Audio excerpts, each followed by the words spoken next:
मैं हूं इमरान वसीम।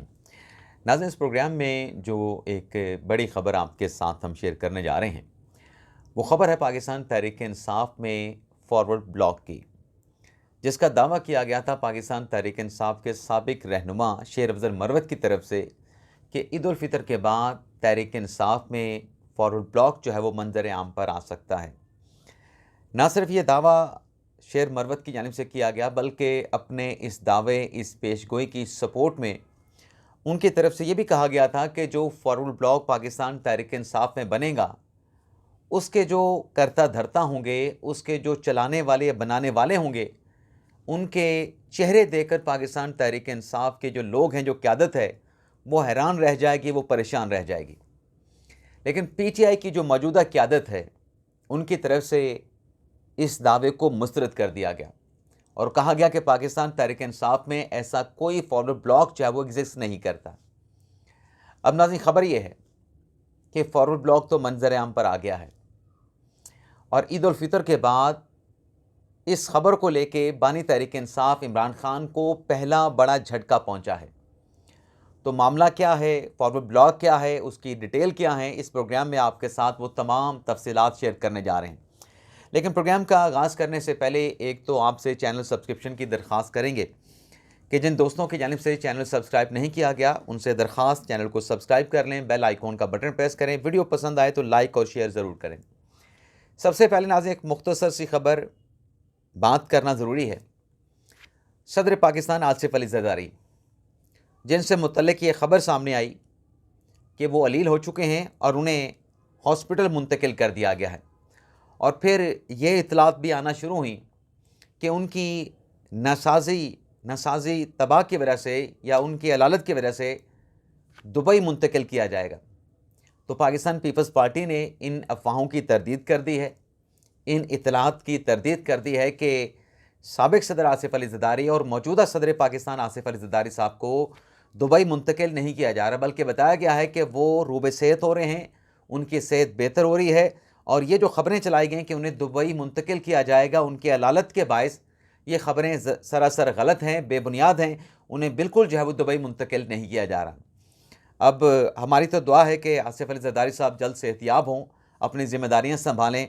अब किसी को पसंद हो या ना हो, एक बात जो साबिक सदर आसिफ अली ज़रदारी के हवाले से जो मैंने देखी कि जब 2007 में मोहतरमा बेनज़ीर भुट्टो का इंतकाल हुआ, शहादत हुई, उनको कत्ल कर दिया गया, तो मुल्क में जो हंगामे बरपा हुए, उस हंगामों के दौरान जो रोल आसिफ अली ज़रदारी साहब ने अदा किया, जो उन्होंने नारा लगाया पाकिस्तान खप्पे का। अब कोई जो मर्ज़ा कहता रहे कि फ़लाँ है तो पाकिस्तान है, फ़लाँ नहीं है तो पाकिस्तान नहीं, तो आसिफ अली ज़रदारी साहब ने ऐसा कोई नारा नहीं लगाया था। एक पार्टी की रहनुमा, पार्टी की सरबराह कत्ल कर दी गई, शहीद कर दी गई, लेकिन आसिफ अली ज़रदारी ने पाकिस्तान जोड़ने का नारा लगाया, पाकिस्तान तोड़ने का नारा नहीं लगाया। तो जो लोग ये नारा लगाते हैं कि फ़लाँ शख्सियत नहीं तो पाकिस्तान नहीं, उनको आसिफ अली ज़रदारी से सियासत भी सीखनी चाहिए और ये रवैया भी जो सीखना चाहिए जो पाकिस्तान जोड़ने का रवैया है। अब नाज़रीन, आ जाते हैं पाकिस्तान तहरीक इंसाफ फॉरवर्ड ब्लॉक के हवाले से। सबसे पहले तो आपको बता दें कि आज अडयाला जेल में इम्कान है कि अली मीन गंडापुर की बानी तहरीक इंसाफ इमरान खान के साथ मुलाकात हो गई। कल मंगल के रोज़ भी, यानी गुज़िश्ता रोज़ भी, पार्टी के कुछ लोगों की बानी तहरीक इंसाफ इमरान खान के साथ मुलाकात करवाई गई। अब ये तो नाज़रीन दावा किया गया फॉरवर्ड ब्लॉक का, ये किसने किया? रिसेंट पास में शेर अफजल मरवत साहब ने किया। तहरीक इंसाफ ने इस दावे की तरदीद कर दी, लेकिन तहरीक इंसाफ का इस दावे को मुस्तरद करना अपनी जगह पे, लेकिन हमने ये महसूस किया 26वीं आईनी तरमीम के दौरान के पीटीआई में एक फॉरवर्ड ब्लॉक मौजूद है और उससे मुतल्लिक तहरीक इंसाफ के जो चेयरमैन हैं बैरिस्टर गौहर अली ख़ान, उनकी तरफ से एक स्टेटमेंट भी दिया गया था। ना सिर्फ स्टेटमेंट दिया गया था, बल्कि वो पीटीआई के लोग जो कि कनेक्टेड नहीं थे, पार्टी के साथ राब्ते में नहीं थे, उनको शोकास नोटिस भी किया गया था। उस शोकास नोटिस के बाद उन नोटिस का क्या बना, क्या फ़ैसला किया गया, ये कोई चीज़ हतमी तौर पे सामने नहीं आ सकी। लेकिन अब मरवत साहब ने फिर फॉरवर्ड ब्लॉक का दावा किया था। अब फॉरवर्ड ब्लॉक का दावा क्यों सामने आया था, उसकी एक जो वजह थी वो ये थी कि इमरान खान साहब ने अपोजिशन के साथ मिलके एक हुकूमत मुखालिफ ग्रैंड अलायंस बनाना है। और वो ग्रैंड अलायंस जो है हुकूमत मुखालिफ तहरीक चलाएगा। तो कहा यह गया कि जो फॉरवर्ड ब्लॉक है जब मंजर आम पे आएगा तो हुकूमत मुखालिफ जो तहरीक है, ये जो ग्रैंड अलायंस है, उससे उस गुब्बारे से हवा निकल जाएगी। वो तहरीक चलने से पहले ही दम तोड़ जाएगी हुकूमत मुखालिफ तहरीक। तो यानी चीज़ें जो कनेक्ट हो रही थी वो ये थी कि अगर इमरान खान साहब और तहरीक इंसाफ हुकूमत के ख़िलाफ़ कोई तहरीक चलाना चाहते हैं तो दूसरी तरफ इनकी पार्टी में इत्तेहाद ही नहीं, इनकी तो अपनी पार्टी टूट फूट का शिकार है। इनकी तो अपनी पार्टी में ऐसे लोग मौजूद हैं जो इनकी पॉलिसी और इनके फैसलों के साथ एग्री नहीं करते। अब नाज़रीन, फॉरवर्ड ब्लॉक क्या होता है? फॉरवर्ड ब्लॉक मेरी नज़र में एक रवायती फॉरवर्ड ब्लॉक होता है, एक गैर रवायती फॉरवर्ड ब्लॉक होता है। रवायती खैर फॉरवर्ड ब्लॉक कौन सा होता है?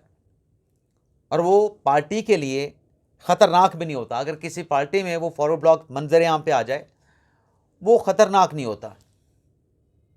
जैसे माजी में 2008 में हमने देखा कि जब पंजाब में शहबाज शरीफ साहब ने 2008 के इंतखाबात के बाद हुकूमत बनाई तो काफ लीग से अता मानिका के नाम से एक फॉरवर्ड ब्लॉक सामने आया।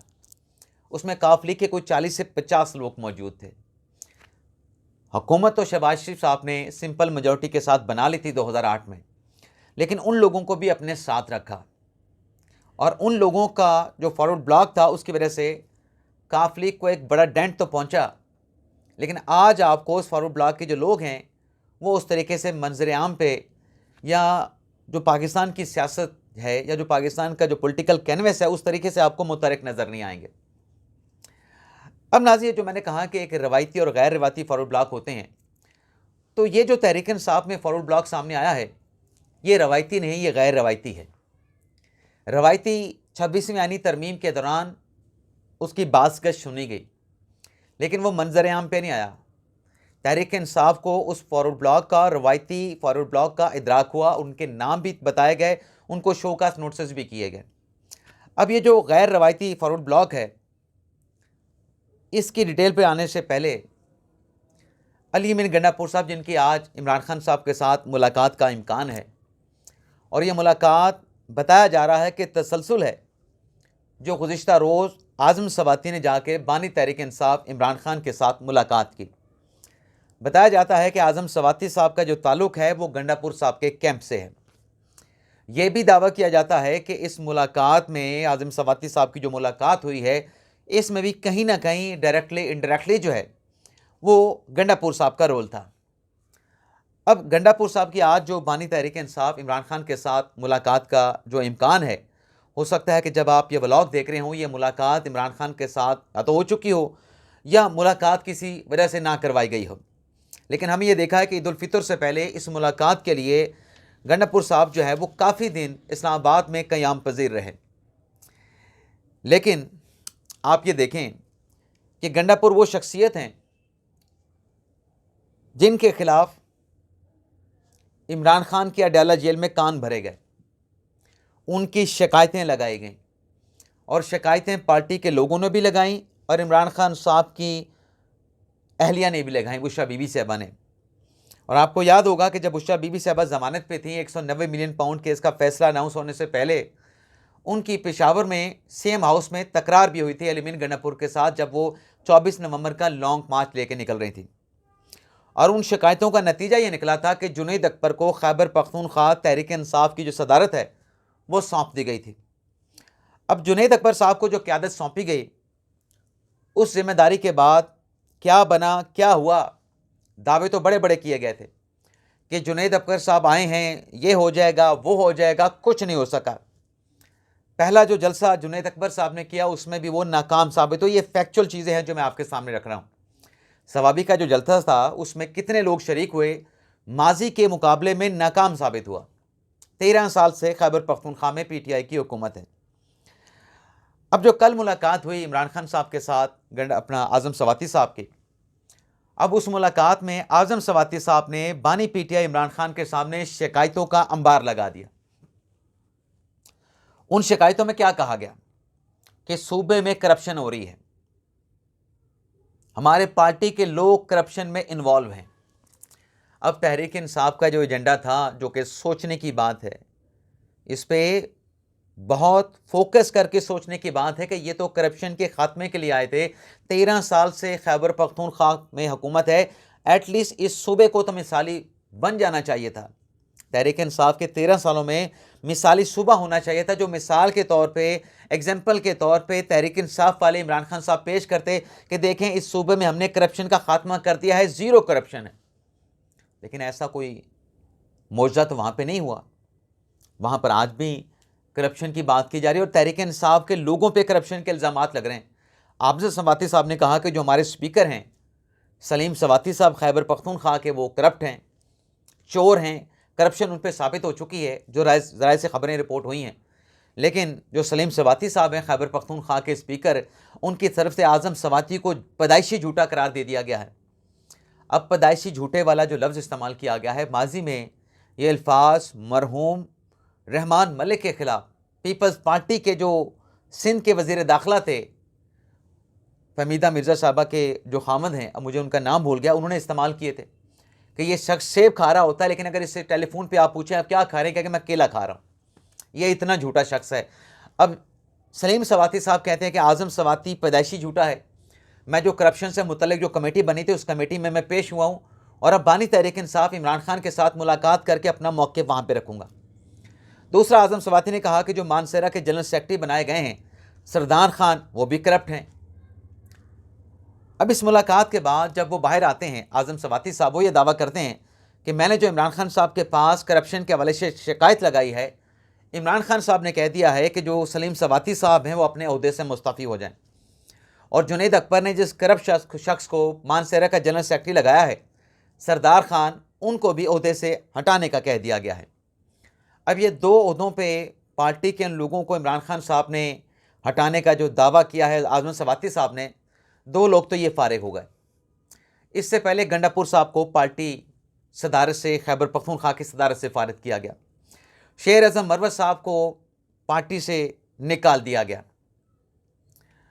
और जो आज़म सवाती साहब ने शिकायत लगाई, इसमें यह कहा गया कि 22 जो सूबाई महकमे हैं, जिसमें CNW बताया गया, जिसमें सियाहत बताया गया, जिसमें TMA बताया गया कि यहाँ पे हमारे अपनी पार्टी के लोग करप्शन कर रहे हैं।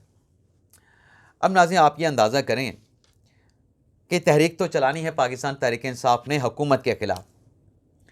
ये जो इख्तलाफात सामने आ रहे हैं, जिसमें सलमान अकरम राजा के ख़िलाफ़ पार्टी के अंदर से आवाज़ें उठ रही हैं, जिसमें शिबली फराज के ख़िलाफ़ भी बातें पार्टी के अंदर होती हैं, जिसमें उमर अयूब जो हैं वो पार्टी के सेक्रेटरी जनरल का ओहदा छोड़ चुके हैं।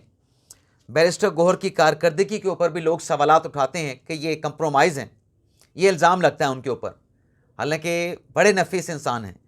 गंडापुर के ऊपर इल्ज़ाम लगाया जाता है कि ये किसी और के साथ कनेक्टेड हैं, ये किसी और के बंदे हैं, हमारी पार्टी के नहीं। हालांकि कोई माने या ना माने, इमरान खान साहब की रिहाई के लिए बैरिस्टर गौहर और अली मीन गंडापुर ने आज तक जितनी कोशिशें की हैं, पार्टी की अंदर से किसी ने इतनी कोशिशें नहीं की। इसके अलावा आप ये देखें कि पार्टी के अंदर हाल ये है कि बाबर अवान पार्टी की फहरिस्त में नाम ना होने के बावजूद बानी तहरीक इंसाफ इमरान खान के साथ जाके मुलाकात कराते हैं। नादिया खट्टर की लिस्ट में नाम होने के बावजूद बानी PTI के साथ मुलाकात हो जाती है। आज़म सवाती कहते हैं कि मौजूदा क़यादत की शक्लें पार्टी कारकुनान को पसंद नहीं। शेर अफजल मरवत कहते हैं कि मुझे पार्टी से क्यों निकाला गया। पार्टी के अंदर लोग मेरे खिलाफ बानी तहरीक इंसाफ इमरान खान के कान भरते थे। फैसल चौधरी साहब और फवाद चौधरी साहब ये दावा करते हैं कि 23 अरकान की फहरिस्त के इन्हें पार्टी से निकाल दिया जाए। 2 दर्जन अफराद की लिस्ट बना के बानी तहरीक इंसाफ इमरान खान को पेश की गई सलमान अकरम राजा और शिबली फराज की तरफ से। तो ऐसी सूरत में पार्टी में फॉरवर्ड ब्लॉक जो है वो क्यों नहीं बनेगा। अब ये जो नाज़रीन मैंने सारी डिटेल आपके सामने रखी है, ये एक गैर रवायती फॉरवर्ड ब्लॉक है, जो पार्टी के लोग अपनी पार्टी के लोगों की शिकायतें बानी तहरीक इंसाफ इमरान खान को जाके लगाते हैं। इमरान खान साहब को बताते हैं कि पार्टी में फ़लाँ अच्छा नहीं, फ़लाँ अच्छा नहीं, फ़लाँ करप्शन कर रहा है, फ़लाँ पार्टी के साथ मुखलस नहीं, फ़लाँ आपके साथ मुखलस नहीं, फ़लाँ जो है वो पार्टी की कोशिशों में वो किरदार अदा नहीं कर रहा जो को उसको किरदार अदा करना चाहिए। नाज़रीन, जब ये आलम होगा, इतनी टूट फूट पार्टी में जो कि वाज़े नज़र आएगी। पार्टी में इख्तलाफात होते हैं, लेकिन जब इस लेवल पे इख्तलाफात होंगे कि इमरान खान की रिहाई की बजाय, इमरान खान ने जो ग्रैंड अलायंस बनाने की बात की है उस पर यूनिटी दिखाने के बजाय, उस पर इत्तेहाद दिखाने के बजाय, जब नफाक, जब इख्तलाफात, जब टूट फूट इंतशार नज़र आ रहा होगा, तो फिर इमरान खान साहब की रिहाई के लिए क्या या हुकूमत मुखालिफ तहरीक क्या आपने चलानी है? सबसे पहले तो फिर आपको अपनी पार्टी के अंदर इत्तेहाद पैदा करना होगा, यूनिटी दिखानी होगी, फिर ही आप कोई अलायंस, कोई तहरीक चला पाएंगे, अलायंस बना पाएंगे, तहरीक चला पाएंगे। जब ये आलम होगा, आपकी अपनी पार्टी के अंदर टूट फूट नज़र आ रही होगी, इंतशार नफाक नज़र आ रहा होगा, तो आप किसी के खिलाफ क्या कर पाएंगे? पहले तो आपको अपने आप को संभालना होगा। अब जैसे मैंने कहा कि जो फॉरवर्ड ब्लॉक है गैर रवायती, क्या होता है, इख्तलाफ होता है ना पार्टी की पॉलिसियों और फैसलों से, तो यहाँ पर भी वही हो रहा है। ये गैर रवायती जो फॉरवर्ड ब्लॉक है, ये पार्टी के लिए ज़्यादा खौफनाक, ज़्यादा ख़तरनाक है, ज़्यादा तबाहकुन है। अब देखते हैं कि इस चीज़ को पाकिस्तान तहरीक इंसाफ कैसे संभालती है। बज़ाहिर तो ये चीज़ संभलती नज़र नहीं आ रही, और अगर ना संभाली गई तो तहरीक इंसाफ के लिए तबाही तबाही है। और ये इख्तलाफात सामने आना ईद उल फितर के बाद मैं समझता हूँ कि इमरान खान साहब के लिए एक बहुत बड़ा झटका है।